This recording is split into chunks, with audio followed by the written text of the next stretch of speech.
มาตัดผมแล้วละตัดแล้วละอยู่มิดเท่าพี่โอ้มื้อนี้บ่มีแซงเลยตัดผมอยู่มิดเท่า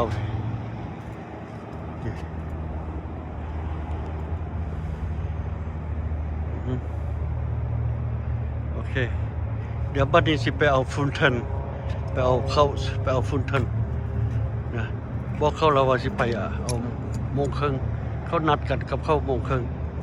ก็ยังมีเวลาอยู่เดี๋ยวนี้ยังอีกชั่วโมงครึ่งมันจะสิออกไปเฮือดก่อนสิออกไปโอเคนี่ปาเบิ้ง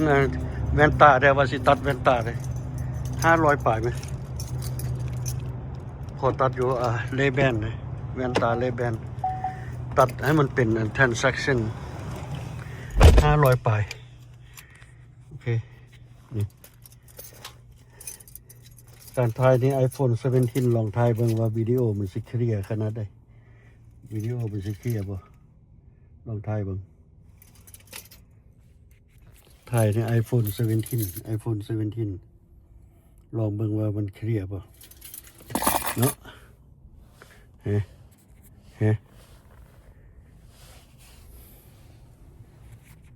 โอเค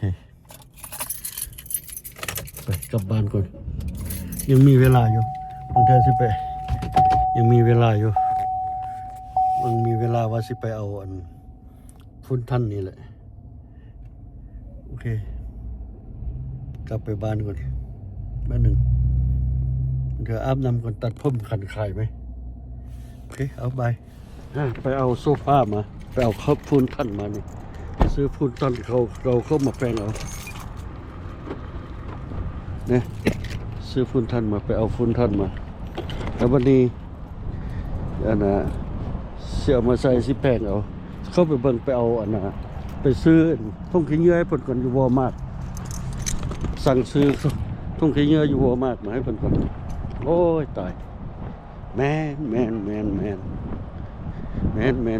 นลองสิคำแพร่กองโกโปกับกองโทรศัพท์ใหม่กันกอง17กองโทรศัพท์17มันสิรูปภาพมันสิต่างกันบ่นะโอเคมาฮอตวอลมากแล้วเข้าไปซื้อเครื่องให้เพิ่นก่อนโอเคบาย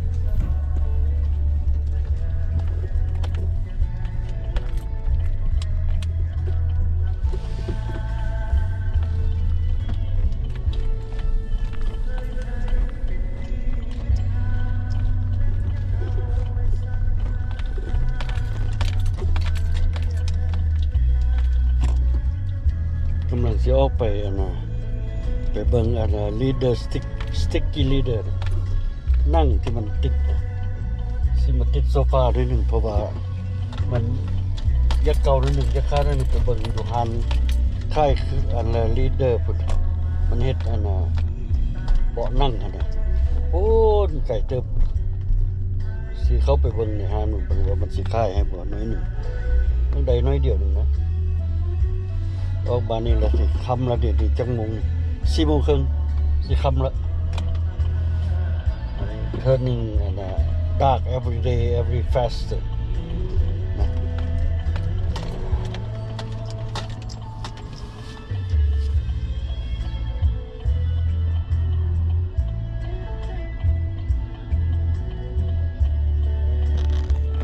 กำลังจะออกไปเด็กน้อยกำลังเลิกโรงเรียน4 โมงครึ่งนี่ทราฟิกคือกันนะคนละออกไปทางวิ่งก็southwest คำแล้วสโนว์เต็มหัวผู้คนละให้บ่สโนว์เต็มเว็บจอมผู้คุณมีสโนว์ลงมาละสโนว์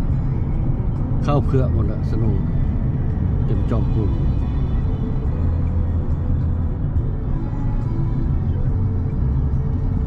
ที่มือนี่มาแล้วในสโนว์นี่อากาศเป็นอย่างนี้วันนี้เขาเสียอย่างนี้นะกำลังท่มดินอยู่ท่มให้มันดินแน่นก่อนเขาเสียสักอย่างเสียเนี่ยได้ในหนึ่งแหละบิลดิ้งอันใดอันหนึ่งแหละอยู่ใกล้บ้านนี่แหละ มันกำลังรอให้ดินมันแน่นมันท่มมันเหยียบเมืองหินอยู่ทุกวันท่มดินเหยียบเมืองหินใส่เหยียบหินเนี่ยใส่ก่อนมันสิเฮ็ดจนดินแน่นพุ่นมันสิเฮ็ดจึงเบี้ยวสำนึงมันเบี้ยวแล้วบ่เดียวบ่ฮอดปีแล้วตึก 3-4 ชั้นนี่อาจารย์เบี้ยวหมดปีตึก 3-4-5 ชั้นนี่บ่เดียวก็พอปีมันใส่บึมคนละหน้าที่เริ่มเฮ็ดแล้ว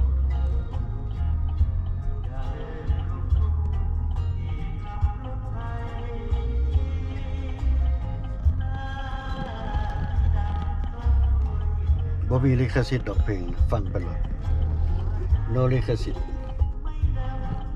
ห้องเองเฮ็ดเองห้องเองนะฟังเองโนลิขสิทธิ์ได้ฟังแล้วอย่าลืมไปกดไลค์เด้อฟังวิดีโอนี่เข้าไปเบิ่งฟังอยู่ YouTube AK Channel เข้าไปฟังอยู่ YouTube AK Channel เด้อ AK Channel ลิทโพธิบูพาเชิญเข้าไปแล้วได้เห็นเราแหละโอเคกดไลค์กดแชร์ให้ได้ยังอีก11คนนะสิได้ 1,000 subscribe สิได้ approveของYouTube ฝากเป็นกำลังใจทำกันเด้อยังเหลือ11คนนี่แหละYouTube มันจึงสิ approve ให้ว่านั้นเราจึงสิ correct benefit ได้โอเค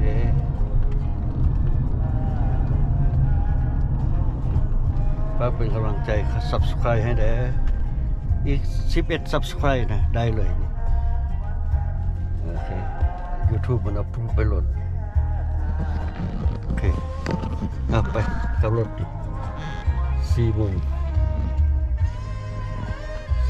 ครึ่ง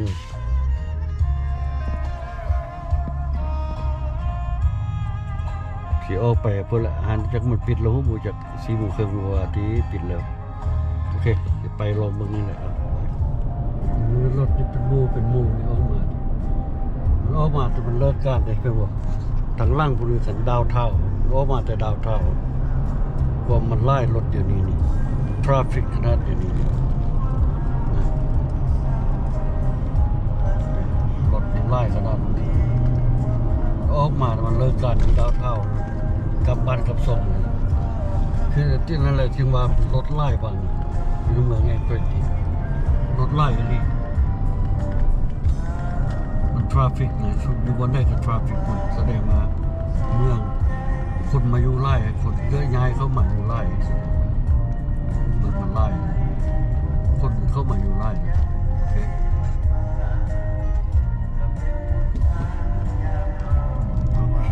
โอเค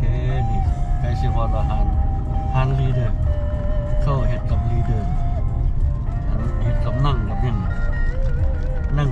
สลงนั่งโซฟานี่แล้วสิไปท่ามันเบิ่งว่ามันค่ายมีค่ายบอลตัวชิ้นน้อยๆไปท่ามดูสิไปตับเคาน์เตอร์มันคาดนิดหนึ่งไปทราบมันนิดหนึ่งโอเคมามึงรู้ความไล่ของรถไล่อะไรแต่ก่อนเนี่ยโอ้ยสาวก็ปีลั่งนี่มันบ้านคนพี่บุรองทองบ่เที่ยวเดี๋ยวนี้ลั่ง20 ปีให้ลั่ง25 ปีให้ลั่งโอ้เมืองมันบ่ได้ใหญ่เมืองมันใหญ่เมืองมันบ่ใหญ่แต่คนมาอยู่หลายบ่ดิอย่ามันขยายเมืองสมพงษ์ราคมราคาบ้านมันขึ้นเอาแท็กมันขึ้นเอาคนมาอยู่หลายแล้วได้บ่นี่โอเคสิฮอด